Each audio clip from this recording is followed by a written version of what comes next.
contest awaits again. Coe gets up though.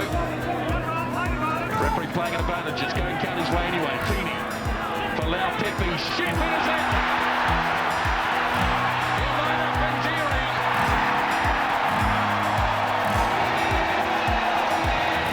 And look at the crowd. Just look at the crowd.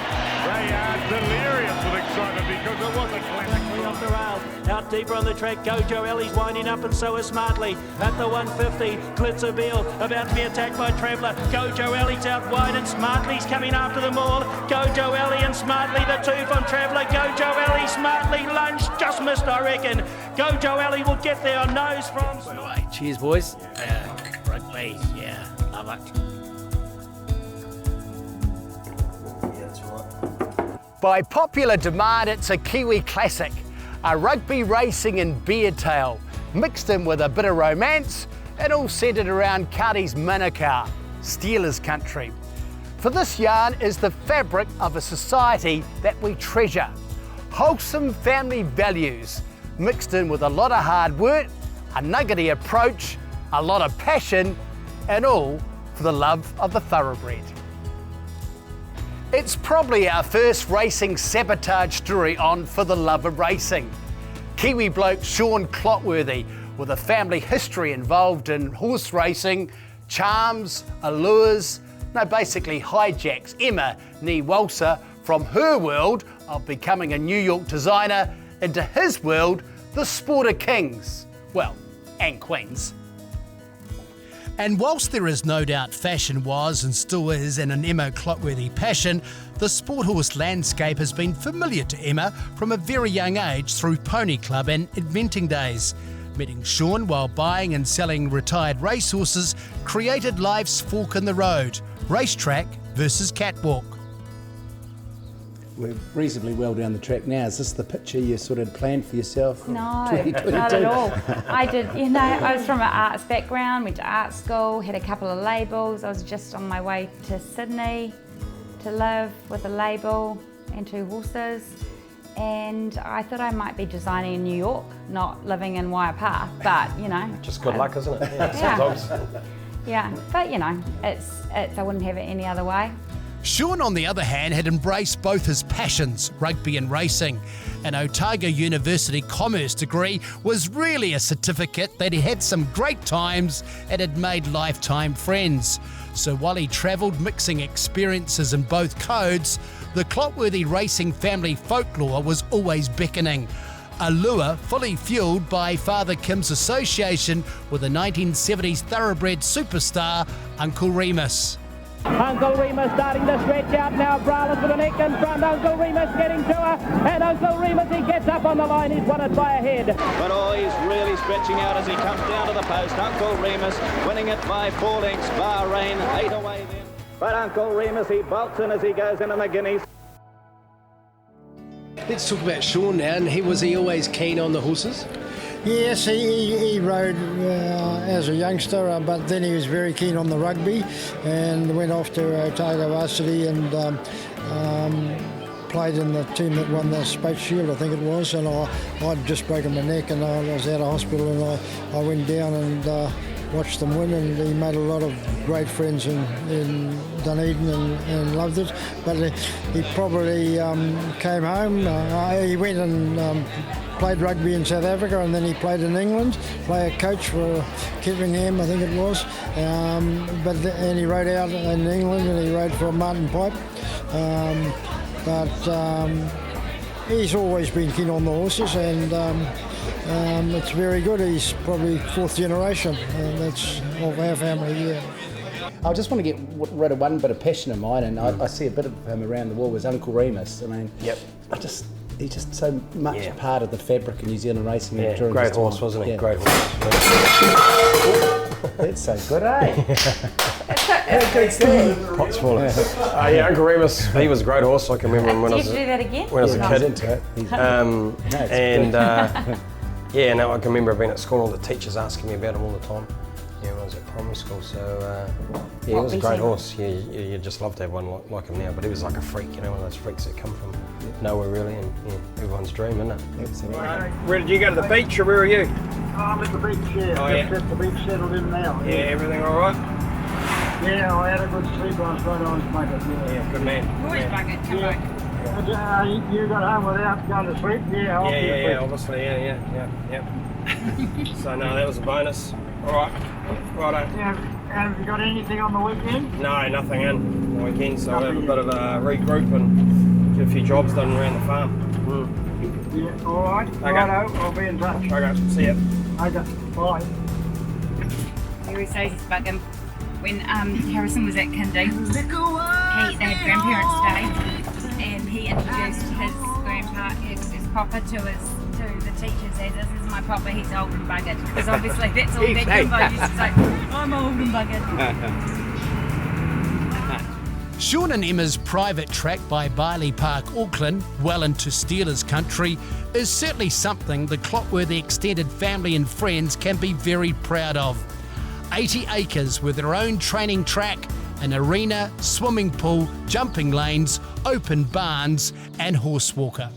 She's been obviously a labour of love over the years. Yeah, I was just talking about that. It's like a lot of hard work. I was actually pulling a fence out the other day, and I went round to Hobby's place and spoke to him about it, because when we first got here it was a dairy farm, and we stripped all the fences down and pulled all the posts, and we had to go and fill them all in. So as they were getting pulled out, we'd fill them in with sand and ram them, so there was nothing horses could get their legs in or anything like that. And yeah, Hobby was on the shovel and the rammer with me back then, so yeah, it was a lot of hard work.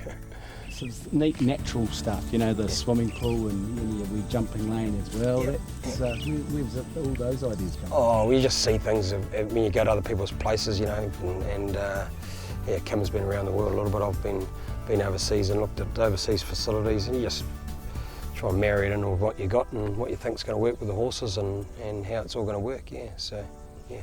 There's a very proud heritage, albeit a young heritage, about Barley Park and the facility that's provided on the main side as well. Yeah, that's right. It's Daniel and Elias kicked it off, and now really Daniel's grabbed it and kept going, and yeah, he's puts a lot in the industry, Daniel, and really passionate about it, and passionate that we've got a good training facility in the Auckland area, or along with counties as well.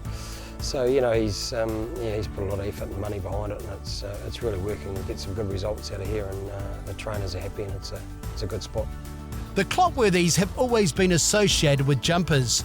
Kim sold the Queen Mother jumpers in the day, so it is a legacy that will continue. As Shaun and Emma Clotworthy recently explained in a loveracing.nz jumping preview profile, there is no more satisfaction than training jumpers.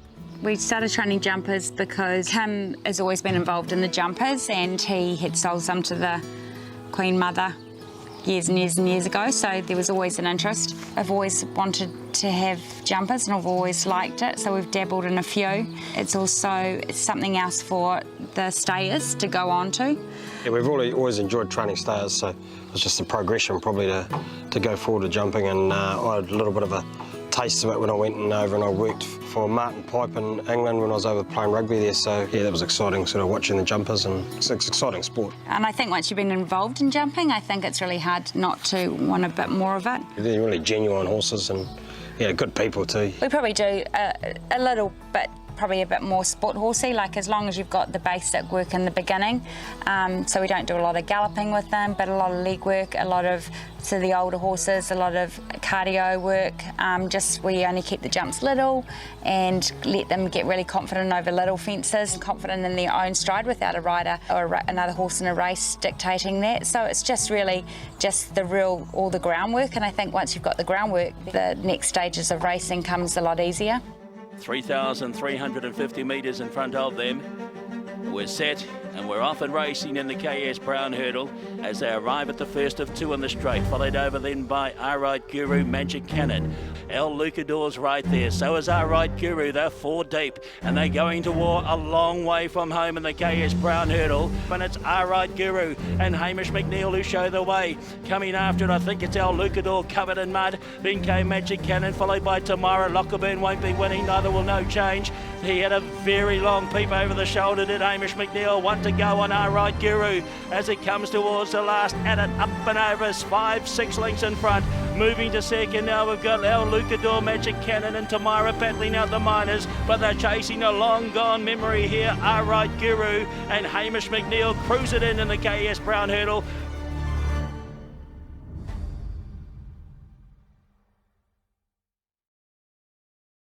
So whilst we didn't see ourselves in this picture, it's a pretty cool picture, Emma, to be fair. Yeah, it is good. Yeah. I mean, it's a really nice lifestyle, and I think with racing, people forget how many people you can meet within racing and the variety of people.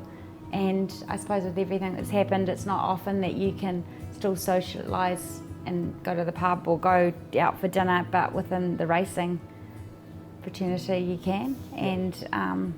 And so I suppose when you travel around the world or to Australia, you've always got people or friends and things. It's pretty good. I don't know, I think designing in New York would be pretty cool as well, but I sort of agree that's with in my you. other life, yeah. Yeah.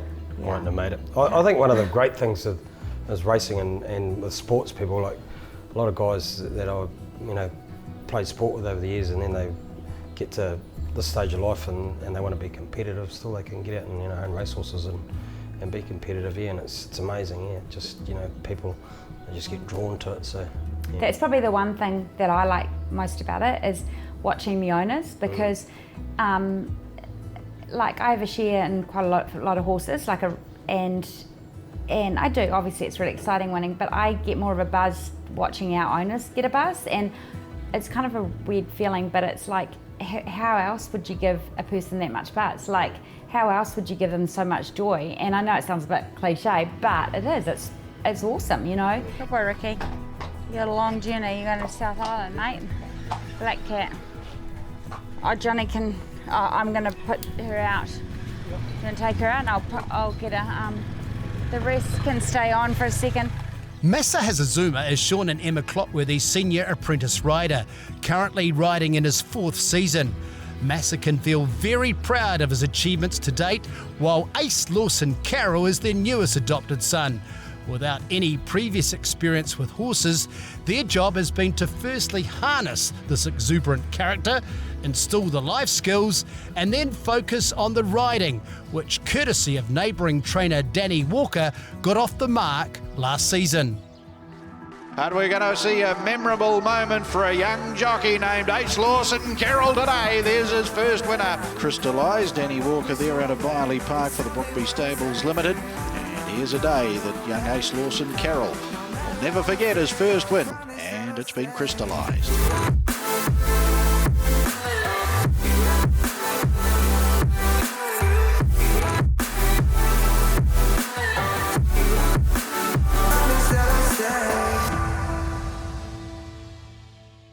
How did you ride yesterday? Did you ride good? Yeah, I thought I rode alright. Yeah. A bit of improvement to go. Yeah. Yeah. Still a lot to learn then. You loving it? Yeah, enjoying it. It's the main thing. Ace Lawson Carroll driving to the line. Group 1. A Shaun Clotworthy profile would not be complete without calling into his original second home, Papakura Rugby Club. Here, Dave Lendrum, brother of the original Counties All Black Bob, hosts us accordingly. Steeped in history and great memories for our very own club centurion, along with Steelers honours, Shaun's father Kim and mates Hoppy and Ray Trigg actually helped build the original club rooms. The Papakura Rugby Club Hall of Fame oozes quality rugby players, but I reckon there is an issue. Mate, I'm going to put it out there. I think you were the most underperforming team. I've just had a look at your back line. It was number 9, Shaun Clotworthy, passing to Danny Love, passing to Peter Alatini, passing to George La Pepe, and then you even had somebody on the wing who was reasonably, Ali Burgess. Yeah, it was. How could you lose with a team like that, any game? Yeah, we had a good back line. We managed to lose, but we won a championship. Yeah, won a championship in 1996, I think. And then runner-up about 4 or 5 times, yeah. Just bad luck. Now pops out for Scott. Beanie. The runners coming from everywhere. Lamu! Jonah Lamu! And there's scores the try. I've delved into a bit of the background stuff and I've come up with a bit of counties folklore, and it's centred around this nuggety upstart halfback. His name was Shaun Clotworthy. In a game of counties playing Auckland, and would you believe you've taken on one Zinzan Brook in a scrap? What were you thinking, mate? Yeah, no, probably not right. Probably not right thing then. Yeah, okay. Yeah, I remember that vaguely. He wouldn't give me the ball. I liked getting on with the game and taking a quick penalty, and we were playing Ramfilly Shield Challenge. Actually, we were leading at half time. Yeah, they were shitting themselves, Auckland, because they'd been really dominant. You know, it was John Kerwin, Zinzan Brook, Fitzpatrick. You know, it was just their heyday. And I think they'd taken the Shield away, and they'd come out and played it at the stadium, and we were leading maybe 13-10 at half time, and I was trying to speed the game up, and he wouldn't give me the ball. So yeah. Clouded him? Nah, I didn't cloud him. I just told him what I might do to him, and and hopefully I had a lot of big guys behind me. So yeah, that was the theory behind that one. Yeah. Did you fix it up with the beer afterwards at the club? Yeah, no, he would have had a laugh about it. Yeah, he would have just laughed. It's been for you and now your family a real rugby racing, and let's put the beer and wine on. Good Kiwi stuff, good Kiwi culture. Yeah, it is. It is. Yeah, well, rugby's the same as racing. You know, you meet really great people. You meet some people that just at heart what you want out of life, and you meet some really good people and good friends, and racing's similar to rugby. So you meet those good people, develop friendships for life, and you've got a keen passion. Oh, he's loading up. I'm just going to muck a couple of boxes out in front of Kevin. No, we're not doing that, mate. You guessed it, that was certainly for the camera's benefit, as we saw no sign of that activity. However, we did see a real commitment and focus to his recently new role of New Zealand Trainers Association President. And with many items on the agenda, starting with track infrastructure, education and stakes, it is the Auckland Consortium that Shaun ensures will lead New Zealand's racing resurgence. Some really exciting concepts and stake money and what they're going to do at the club there. Obviously the new track, the Strathia track. So if we can get these clubs together who the infrastructure's been failing and just got to a use by date, if we can inject some more capital into it and get a big super club which we're all getting behind, and we're all racing, whether it be Ellerslie or where we're racing, or maybe at counties sometimes, but obviously Ellerslie's our main track, and racing for really good stake money. So if you take your horse to Ellerslie, you're running for good stake money. If you've got a horse that's capable of running at Ellerslie, you're up for good money, and it's exciting, and they're going to race probably 40 times a year there, and it's a huge population base around it. So this is a very useful art to have acquired over the years, Shaun? Yeah, sort of useful, yeah.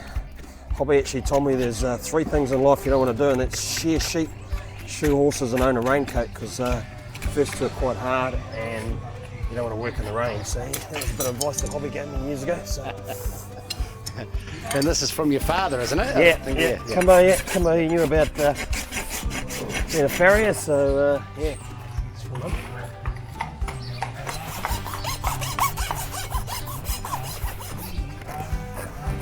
He's a shocker in front. Joy Alone out wide, running after it strongly. He's a shocker, and I think he's a shocker. He's a shocker, won it second over. Was Joy Alone, then photos for third. The late finishing Milford Sound, and Lowry was right there. He's a shocker, number 10. The son of Shocking for Shaun and Emma Clotworthy. Part owned by the one and only Keith Hobb. No wonder he's here at the track today. Good on your Hobby and your fellow owners, including John Skelmer. Oh, there's trouble. There's trouble for the celebrations tonight. Well done, gentlemen. He's a shocker. Takes out the Trelawney Stud Championship Stakes. Just to sort of wrap up a wee bit, I just get the feeling things are really on the improve. Your strike rate's improving. You're getting a lot of regular winners now. Has there been some sort of change that we haven't seen, or is it just Emma coming with me? You told me that before, Andre. No, but we used to be fair, we worked with horses that were real reject horses, and so all those 1%ers had to work, and so now we're getting a better quality horse, and it's so much easier because you don't, like if you have a horse that's bred and wants to race, it's so much easier. So if you can turn them a little bit, you get a lot better results. Just going to try one more thing.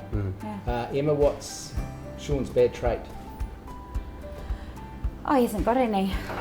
No, What his a great answer. His bad. You don't have to find one. No, his bad trait, I would say. Just leave it at that. Cut. His bad trait would say is that he's very passionate about something, and so he's a little bit relentless on some things. So sometimes he just needs to take a step back and chill, just look at the big picture. That's, I would say, and I don't know if it's a fault, but it's something that annoys me because I'm quite a little bit more laid back.